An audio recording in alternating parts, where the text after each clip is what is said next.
You're listening to Sox in the Basement, a production of the Broadcast Basement Limited, where every show is 30 minutes of good and comes from a basement bar on the south side of Chicago. Pull up a stool, pour a cold one, and join us right now for Sox in the Basement. Heard everywhere podcasts can be found, and always at soxinthebasement.com.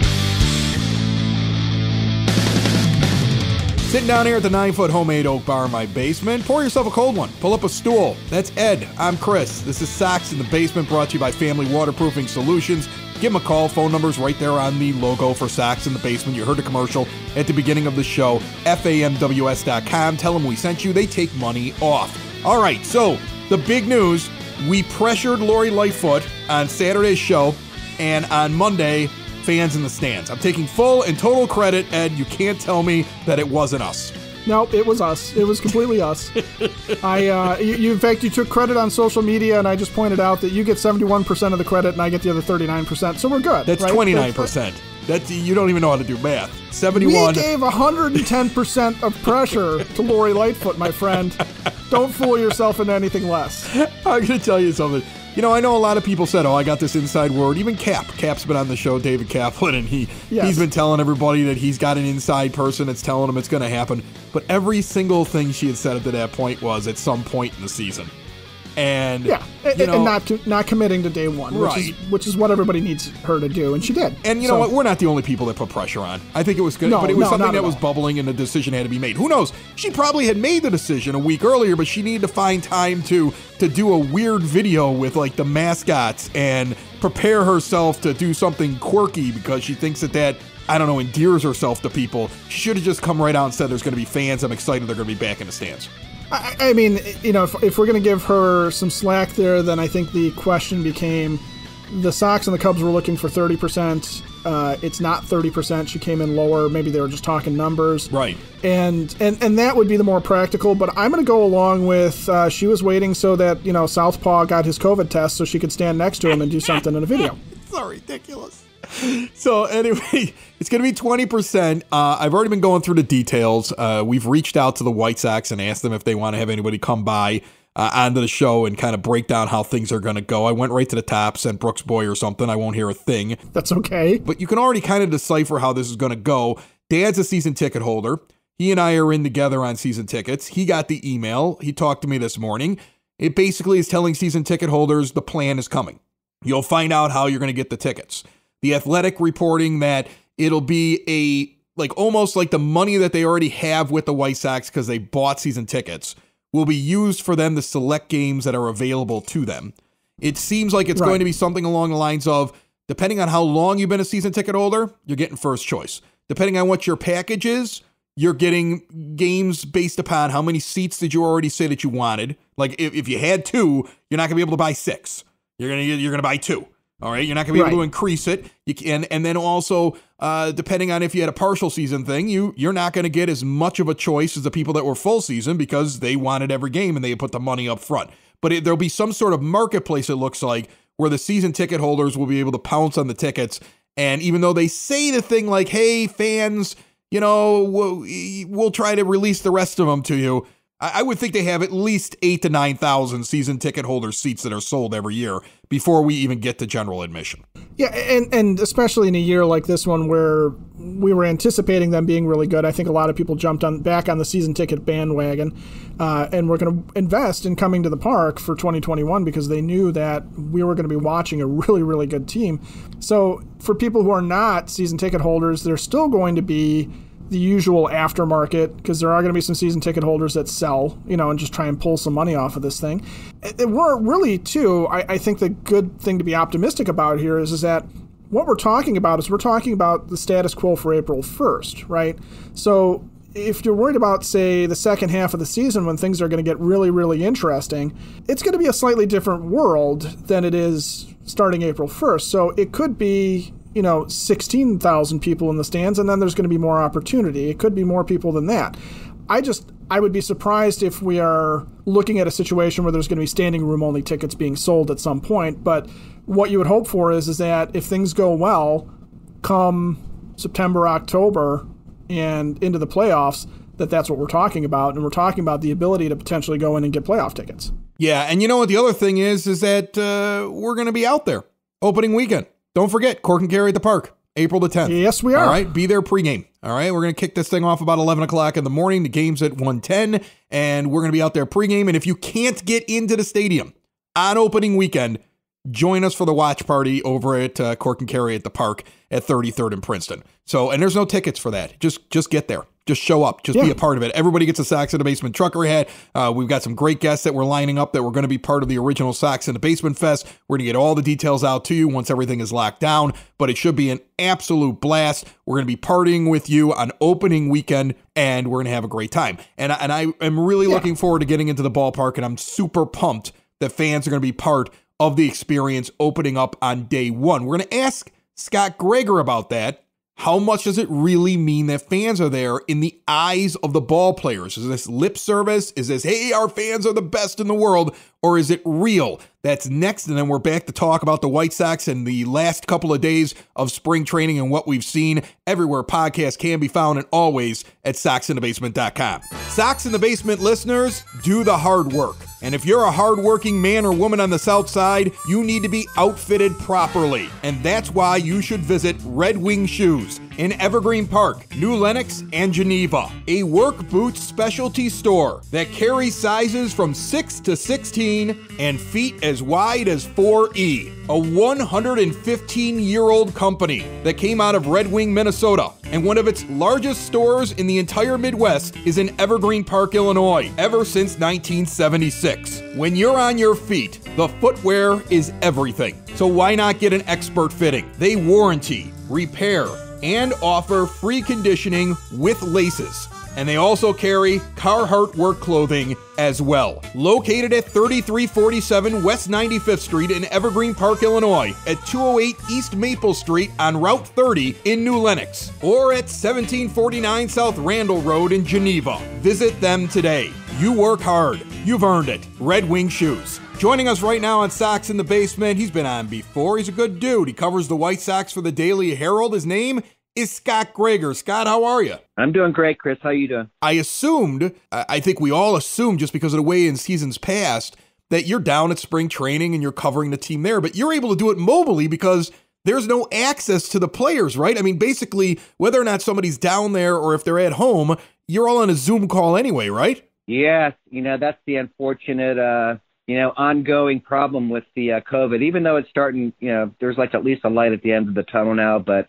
ever since really they picked up, baseball last season in early July and then played the short season, it's been Zoom, and there are, no winter meetings this year and spring trainings. Yeah, this is the first time I'm really getting some withdrawal. The first time since 1994 I haven't been at spring training, and just trying to make the best of the Zoom and hope that changes real soon. Well, I would think that you're encouraged by the fact that fans are now going to be in the stands starting on opening day. That feels like a step that eventually will turn into more and more people as the vaccines roll out. And then eventually maybe, we'll have reporters in the locker room. Have you even started to think of that concept again? And were you excited when you heard that there were fans going to be there on opening day?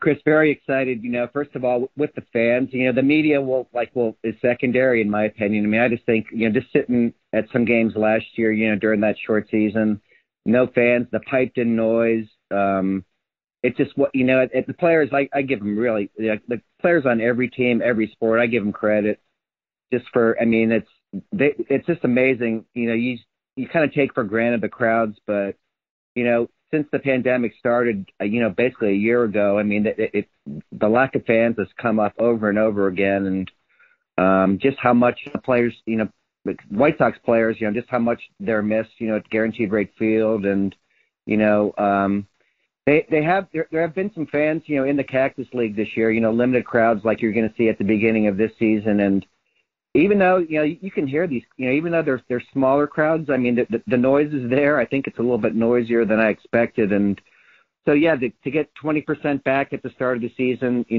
for the White Sox, and, keep that going as the year, hopefully it looks like it's looking pretty good. Like you said, the vaccination rates are going up, the infection rates going down, and, hopefully, who knows, by the All-Star break, you have 50% capacity and it just keeps going up. And then one day, hopefully soon this season, you get back in the clubhouse because it's kind of awkward. The Zoom, I think everybody's tired of doing them. And, hopefully that changes. So I'm interested in your perspective then, because we're talking about the players and missing the fans. The cynic in me always feels like sometimes those things are said because, it's a PR thing. Like, oh, we miss our fans. Our fans are the best fans in the world. No fans like our fans. The fans really drove me.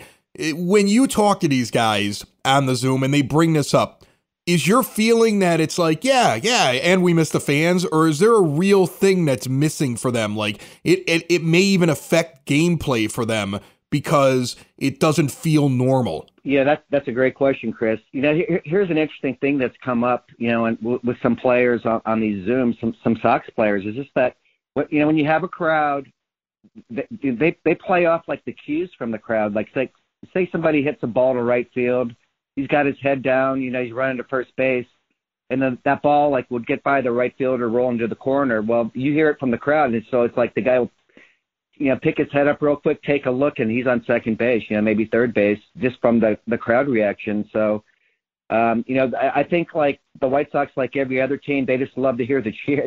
They miss the cheers.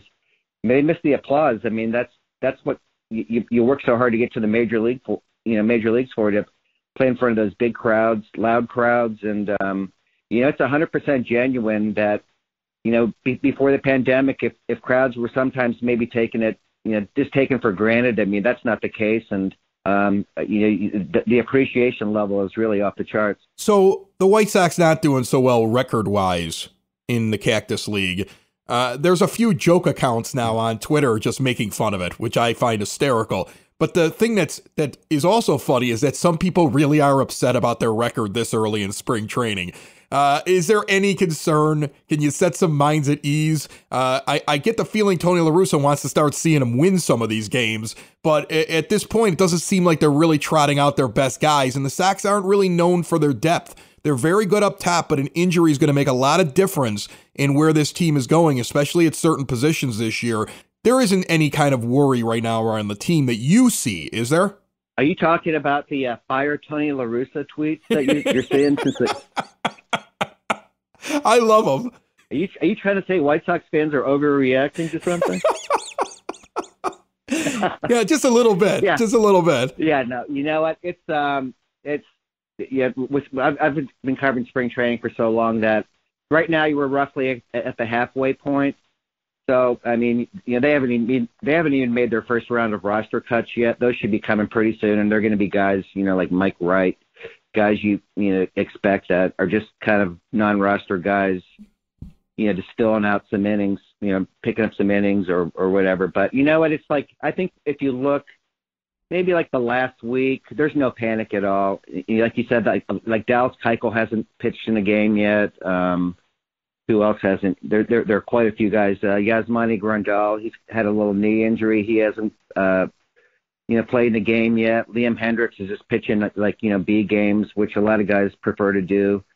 I think in the last week or so, you kind of see like that regular lineup start ramping up, and it's like last year. This unfortunately it wasn't the case, but with the 60 games, but it's such a long season. When you have a lot of veteran guys, especially the younger guys, you want to get some innings, but they don't really pay too much attention to the first part of camp, and I think they kind of zero in that last 10 days, week of spring training, Cactus League, and then they get going from there. So let me ask you your take, because you're covering the team on a daily basis. Ed and I believe, while we sit down here at the 9-foot homemade oak bar in my basement and talk about this team, that Andrew Vaughn is definitely going to be a big part of this team and up here for the majority of this season. But if he doesn't sign an extension, you won't see him for the first 2 weeks. That as much as the White Sox are going to tell you he's the DH, there's no way they don't manipulate service time for 2 weeks. Do you think we're crazy? Do you think he breaks camp with the team just based upon what you're looking at right now? Well, yeah, I do. I think that, they love him. It's kind of going back to that Eloy situation again, even though Eloy, like the following year, wound up signing the extension. But, they sent Eloy down, kind of for the service time thing.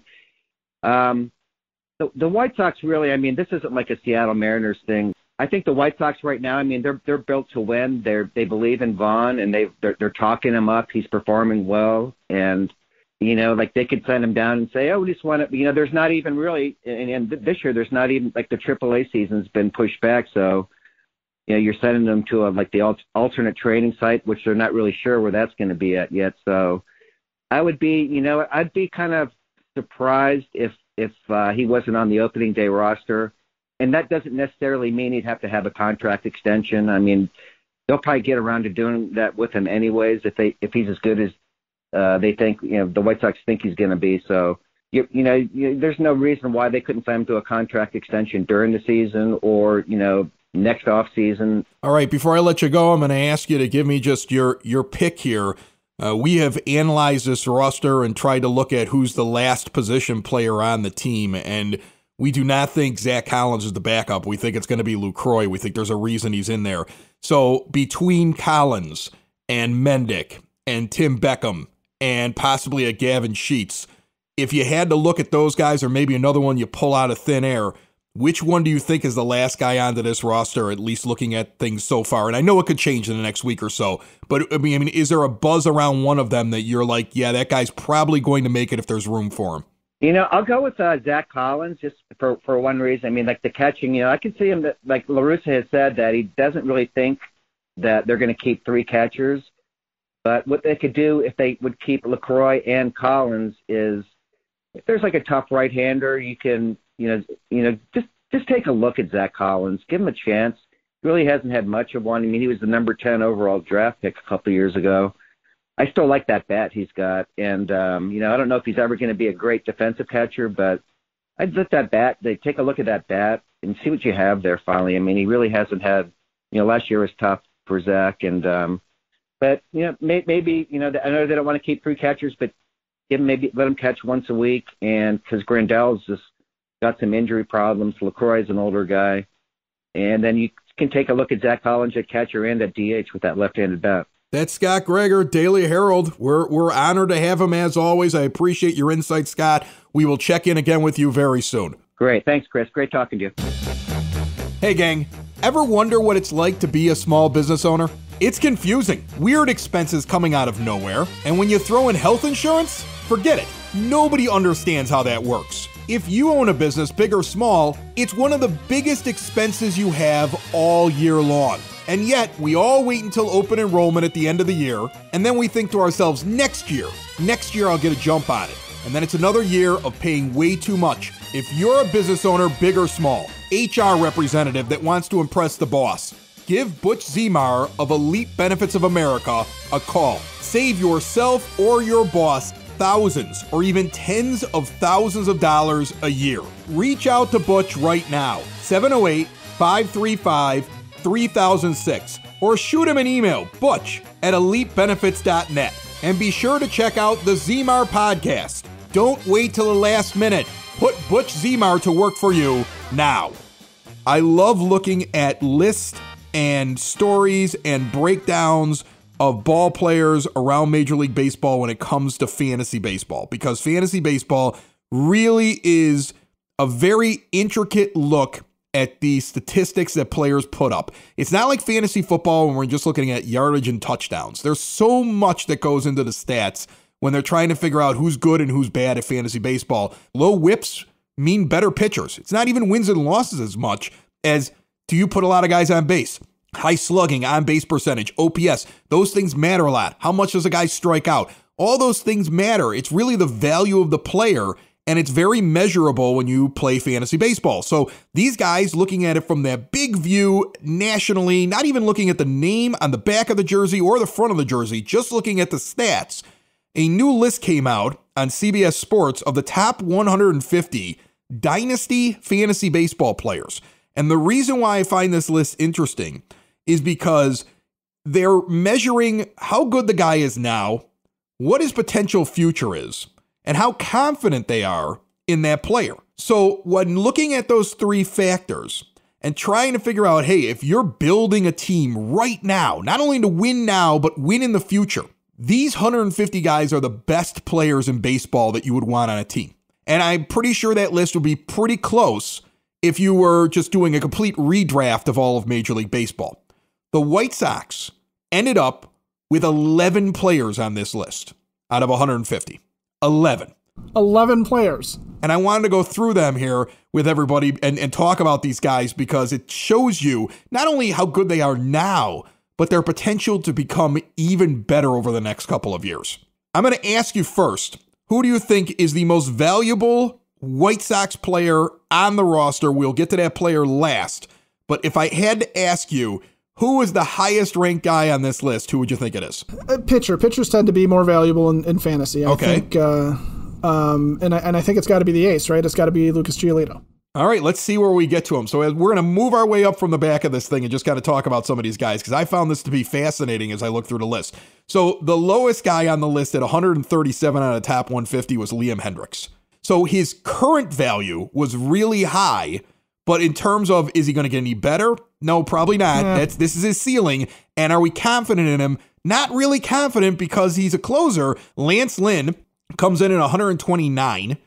And he is the second out of the 11 guys here on this list. He's 34 years old, gets high scores for what he is now, but very, very low scores in terms of his future. And he's about middle of the road in terms of their confidence that he's going to be what you expect him to be. But that's a really nice one. It's up on the list. I'm going to skip ahead here as we move up the list and go to number 122 on the list, Nick Madrigal.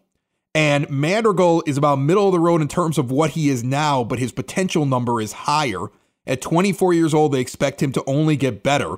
That's Mr. 3000 you're talking about right there. Yeah, I know. He says he's going to hit 3,000 hits. And they've made T-shirts. Okay. He makes a flippant comment in an interview talking about how, well, I don't think getting 3,000 hits in my career is that unattainable. And they're like, whoa, little man. You just 35 basically hits in. You called yourself a Hall of Famer already. They took the Bernie Mac shirt from the movie Mr. 3000, they put his face on it, and the team is walking around with those shirts. That's amazing. The bravado of a Nick Madrigal. Yeah, they were actually worried that he would take the shirt thing the wrong way. But it sounds like, he took it in stride, and he should because he's the one who said it. He's the one who said 3,000 hits is pretty attainable for me. So more valuable than Lance Lynn, according to this list, which looks at guys now and their future, is one Michael Kopech at 114 on the list. And he is... Based on the future, I assume. That whole score is on the future. He's like right up at the topped out rankings. They still believe that he's going to be very, very good. When you look at camp, you actually have to remind yourself that he's only 25 years old. And if the worst is behind him and he's able now to come out and be healthy and be a part of this team, we have a stud pitcher that's going to be the middle to the top of your rotation for a long time, even though he's not being called on to do that this year. And that's where his ranking comes in. So I think you got to be pretty excited about the fact that the national folks still look at a Michael Kopech and go, going to be good. Going to be really, really good. Future ace. And for right now, what did he and Garrett Crochet decide? They're going to be jacked and they're going to be ready. So yeah, exactly. I don't know what that means, but I think somebody could die if they get beamed by one of those two guys. You put a hole in someone. Yoan Moncada comes in at 105, and he's 26 years old. Don't forget that. And they only have him middle of the road in terms of what he is now. They still think there are better days ahead for Yoan Moncada. Even after the fall off last year, they're looking at this and saying it's because of COVID. They've had a chance to look at the beginning of spring training, and I'll tell you, he looks really good. Oh, yeah, he's got his energy back. He's got his strength back. He, amongst all the other regulars, is still not hitting very well, but I think that'll turn around too. I think they'll get there offensively, and I'm not worried about Moncada for 1 second. Did you see the play he made when they were in a shift? I can't remember how many games ago it was. They all blur together because they're spring, and I'm trying to find him on the internet most of the time. But they had a shift, and he's playing in the shortstop position instead of third base, and the ball's like a high fly down the third base line, and he catches it going over the tarp. And it's just like he went full out and got that ball in the spring training game and made it look easy. I'll be honest with you, even falling over the tarp, the roll of tarp, which scares me. Every time these guys bump into each other or bump into something, I'm frightened. But here's a guy who feels confident, and that right there makes me feel good about him. He is a fantastic defensive third baseman. And then you get to where his bat was in 2019, and he should be able to build off of that. Forget last year. He should be able to build off of 2019 And you might be looking at one of the, if not the best third baseman in the league in the very near future. I don't know about right now because he's dealing with Anthony Rendon and Josh Donaldson and guys like that. So there's a lot of guys in that conversation. But, a few years from now when those guys are on the decline, that's why they're looking at him highly in the future as opposed to maybe just middle of the road right now. When I look at him, I honestly believe that here's a guy that when it's all said and done will be a better third baseman than anybody that I've seen in my life. And I watched Robin Ventura and thought he was an amazing defensive third baseman and he could hit too. And Joe Creedy's the man. Let's just never forget that Joe Creedy could have very easily been the MVP of the World Series. But if Moncada can stay healthy and put together a bunch of years and realize his potential, could be the best third baseman that I've had over there in my lifetime. Without a doubt. Jose Abreu comes in at number 86. His age is what hurts him because they're very confident that he's going to continue to do what he did last year, and they have very high marks for what he is now. Is he going to be the MVP? Probably not, but they still see him as a very, very valuable player for now and over the next couple of years for this team, and I don't think there's very much else you can say about him as I scroll up the list. So now we're getting closer to the top here. In this top 150 Dynasty Fantasy Baseball players, which the White Sox have 11 on the list. And I have to scroll for a while. And I looked at this ahead of time, and I knew there was going to be this point where I'd have to kind of stump until I got to number 46. Yeah, you're just sort of filling time right now. Yeah. So, When I got to number 46, he hasn't played a Major League Baseball game yet. And Andrew Vaughn, at 23 years old, is the 46th most valuable player if you were building a team right now in the majors.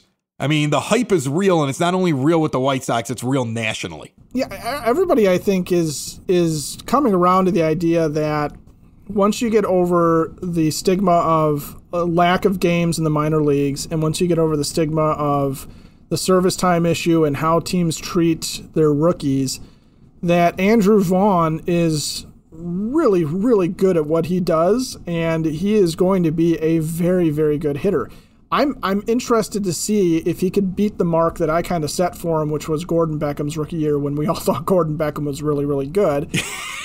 Well, that's his floor, right? Didn't we decide that was his floor? Gordon Beckham's best year was his floor. We're like, we can accept that, and because we were trying to figure out, like, is this team okay trusting this kid?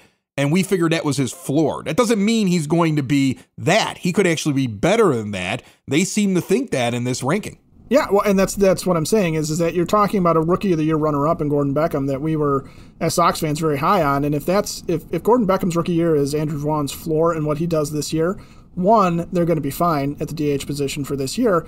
And two, again, the idea that a 23-year-old is going to build off of that thing, same thing with Moncada building off of his 2019, Vaughn going up from that floor makes him a Jose Abreu type hitter. Would you like to have Jose Abreu for another, say, 15, 16 years, that level of production? Yes, I would. Yeah. A guy that doesn't make a lot of sense at the number he's at, even though he's at number 44, and I'll tell you why, is TA.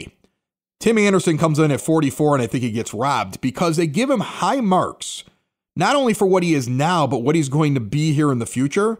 But they rank him middle of the road in terms of their confidence in whether or not he's a guy you can build around who's going to continue to do what he's doing. What else does this guy have to prove? His defensive metrics have improved over the last several years exponentially. You just see a difference in it. And his hitting has improved to the point where he wins the batting crown in 2019. And I'm telling you right now, would have won it in 2020 if he would have had it a full season. I think the shortened season took away a back-to-back batting title from him. I mean, he's the truth, and I don't know what else needs to be proven. He's the guy playing at 100% speed right now in every spring training game, who's jumping higher than I've ever seen somebody jump in the infield on a ball that it doesn't matter in a game that's a blowout against the Dodgers. Okay, the lack of respect sometimes is starting to bother me with him. I'm okay with him being disrespected because he seems to take that and want to shove it straight up whatever orifice he can get to. Okay, at number 35, the man, the myth, the legend, Luis Robert comes in. And they don't expect him to have a bust-out year this year. The majority of that score comes from what he's going to be in future years. And it's so high, he comes in as the 35th best player to build a team around on this Dynasty Fantasy list. He sits in between Vlad Guerrero and Trevor Bauer in terms of what his star power is. That's where he sits. That's where we are on this list when we get to a Luis Robert. Number 29, and the second highest White Sox player rated on this list, Eloy Jimenez in left field. And I'm going to tell you the only reason Eloy is not higher, because they think he's great now, and they think he's still going to get better. It's a confidence thing, and a lot of the White Sox players were hurt on their rating for how confident they are that what they've shown so far is what they really are. And I think this goes back to things we've talked about on the show. We've had Jason Martinez from Fangraphs and Roster Resource on. We've had Jordan Lazowski who comes on and breaks down numbers for us. We've had a lot of numbers guys, and what they've said is the problem with the White Sox is the track record isn't long enough. So when people try to break down what they are, it's very difficult because we have such a young team. But if this team realizes the potential that it has, these guys will all be so much further up these lists next year. Well, and that's just it. And you know, when you're talking about the confidence level, I know what I've seen on the White Sox projections, and I think this is where some of that Pacoda stuff comes into play that I've been spending the last couple of weeks, you know, ripping apart, is it looks like from a number standpoint that somebody like Eloy Jimenez is out over his skis when he's hitting as well as he's hitting the past 2 years. But the reality is that that's just who he is. And if they're looking at walk rates and swinging strike rates and things like that are these sort of advanced metrics, you can nitpick that stuff, but there's also the eyeball test, which is he's really good at what he does. He hits the ball really, really hard, and the more pressure is on, the more the guy buckles down and does good work with the stick. So you can... Number 17 on the list is the highest White Sox player. And you guessed who it was. It's Lucas Giolito. But here's the really interesting thing about Lucas Giolito's scores here and why they put him as the 17th most important player if you were going to build a team around. There's only one other pitcher on this list that has perfect scores in the categories of how he's doing presently as a player and what his future looks like. There's only one other guy, and it's Shane Bieber. Right. And Bieber's the 4th highest guy, and Giolito is the 17th. And why is that?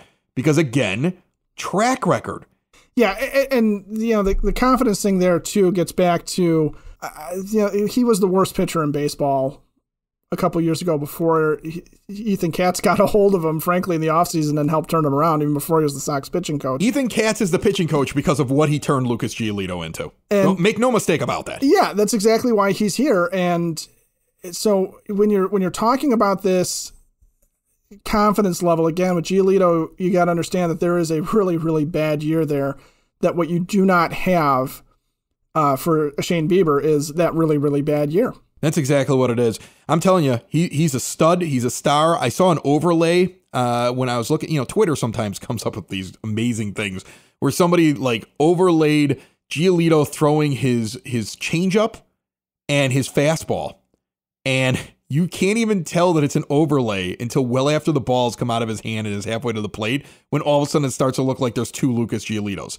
His motion was exactly the same.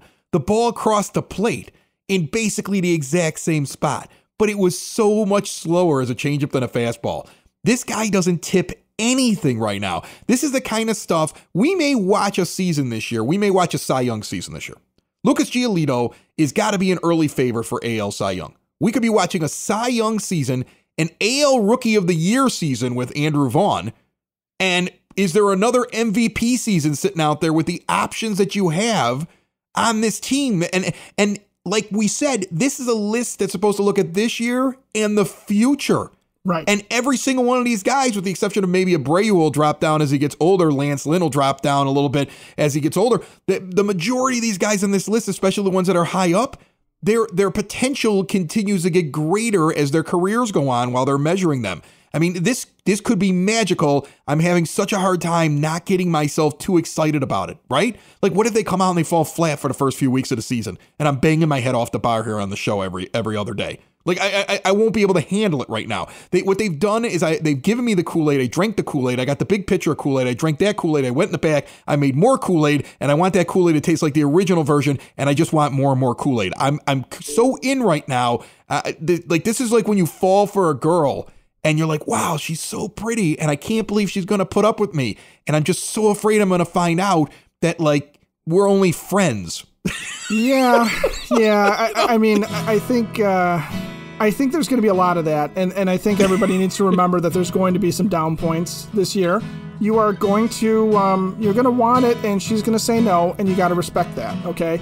Or you're going to drink a ton of Kool-Aid, and eventually you're going to have to take the piss because it's just going to add up down there. Right. There's going to be moments, but to your point... These metaphors are getting out of hand quick. They really are. I've completely lost the point here. Socks in the basement. Socks in the basement. Socks in the basement. Socks in the Basement. Heard everywhere podcasts can be found, and always on socksinthebasement.com.